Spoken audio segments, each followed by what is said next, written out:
All right, so today we're taking a deep dive into open source physics at Singapore, OSP at SG. OSP at SG. You got it. And we've got this webpage here that tells us all about it. Okay.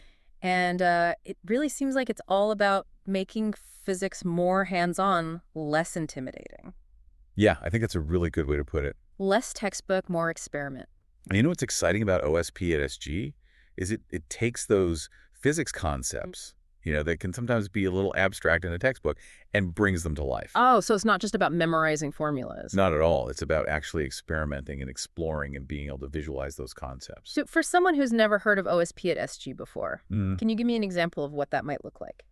Sure. So imagine being able to design your own roller coaster in a virtual world. Oh, wow. And then you can see how, changing the slope or the height of the track affects the speed and the forces involved. So you're learning about gravity and momentum and energy all at the same time. That's pretty cool. Yeah, Way more engaging than just staring at diagrams in a textbook, right? absolutely. Yeah, this webpage also mentions that OSP at SG was featured at something called the The N3 Cluster's 7th ICT Symposium. N3 Cluster's 7th ICT Symposium back in 2017. Yeah, that was a really interesting event. Okay, It was all about, the future of education and how educators are becoming more like learning designers, especially with all this new technology. Right, so it's not just about the technology itself. It's about giving teachers tools to make learning more interactive and exciting. Exactly. And preparing students for a world that's, more and more driven by technology. Makes sense. And speaking of technology, I see here that the OSP at SG team actually showcased a website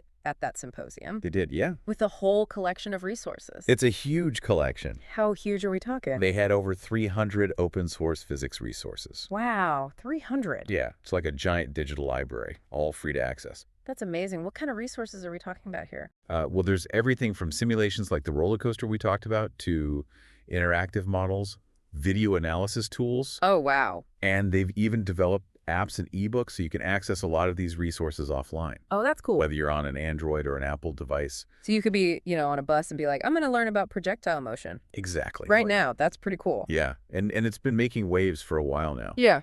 OSP at SG has been around since 2012, Okay. and the feedback has been overwhelmingly positive, both in Singapore and internationally. I can imagine students are loving it. Yeah. Getting to actually experiment with physics like that would make it so much more engaging. It turns learning into this process of discovery Right. rather than just passively absorbing information. Absolutely. And that's got to be more fun too, right? Oh, yeah, definitely. This webpage also mentions that OSP at SG is all about collaboration.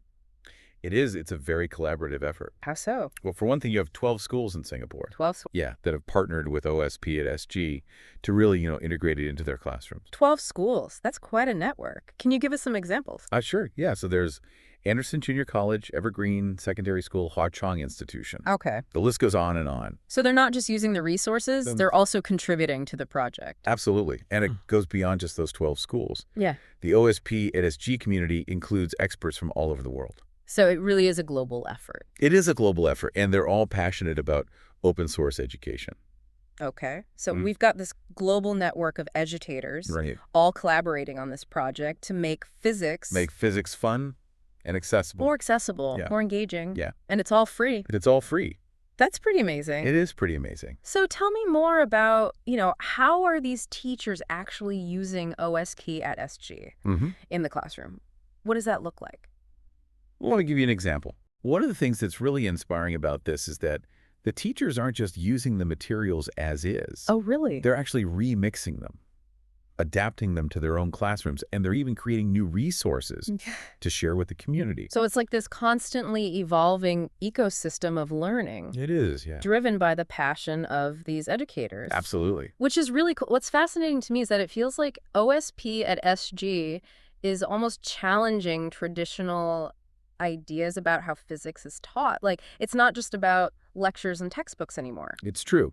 OSP at SG really embodies this shift toward more student-centered learning, Okay. where students are actively involved in constructing their own understanding. So it's about encouraging, exploration, Yeah, experimentation, critical thinking. absolutely. And I imagine with all these resources being freely available, it kind of levels the playing field a bit, right? It does. It makes this quality physics education accessible to more people around the world. Yeah, that's the beauty of open source. Right. It really democratizes knowledge Yeah.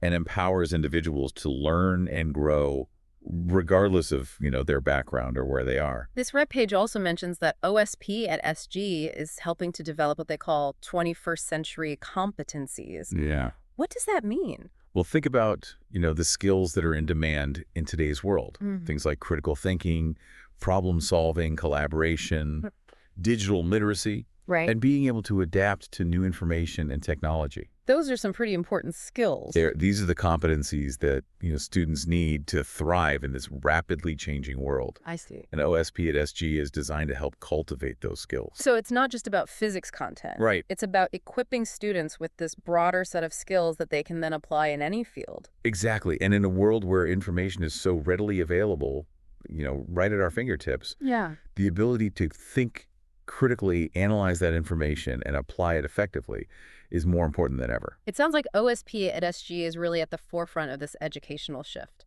I think it's really exciting to see how this kind of approach can transform learning, not just in physics, but in other subjects as well. It makes you wonder if we can make physics this engaging and accessible. Yeah. What other possibilities are out there, right? Exactly. Like imagine history coming to life through interactive simulations. Oh, wow. Or understanding, complex economic principles through these really cool interactive simulations. Yeah. I think the potential is limitless. I think you're right. OSP at SG really shows us what's possible when we start to rethink these traditional approaches to education. It does, and it's all about, empowering learners to become active participants in their own education. So to kind of wrap up this deep dive into OSP at SG, Okay. we've seen how it takes a subject that some might find daunting and makes it exciting, hands-on, accessible to everyone. It's a testament to the power of open source and collaboration and real commitment to making quality education available to all. And it leaves us with a lot to think about. It does what other subjects could benefit from this kind of approach. Right. How can we continue to push the boundaries of education and make learning more engaging and effective for everyone? Those are some great questions. I think so. OSP at SG, it really feels like a glimpse into the future of education. I agree. It's a fascinating case study, in how we can leverage technology and really make learning more engaging, more effective, and more equitable. So if you're listening to this and you're thinking, well, that's great for physics students, but what about me?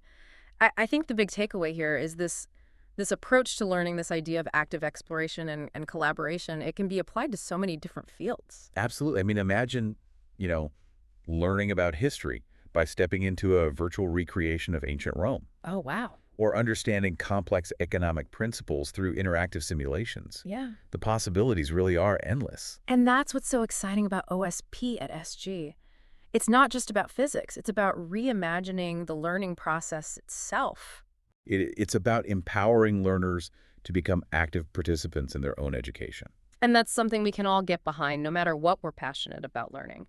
So as we wrap up our deep dive into OSP at SG today, we hope you've gained some valuable insights, not just into this remarkable program, but also into the potential for innovation and transformation in education as a whole. We've explored how OSP at SG is making physics more accessible, more engaging, and more relevant to the 21st century. And we've touched on the broader implications of this approach for learning across all disciplines. We hope this deep dive has sparked your curiosity and left you with some food for thought. Until next time, keep exploring, keep learning, and keep pushing the boundaries of what's possible. And who knows, maybe you'll be inspired to create the next OSP at SG for your own field of interest.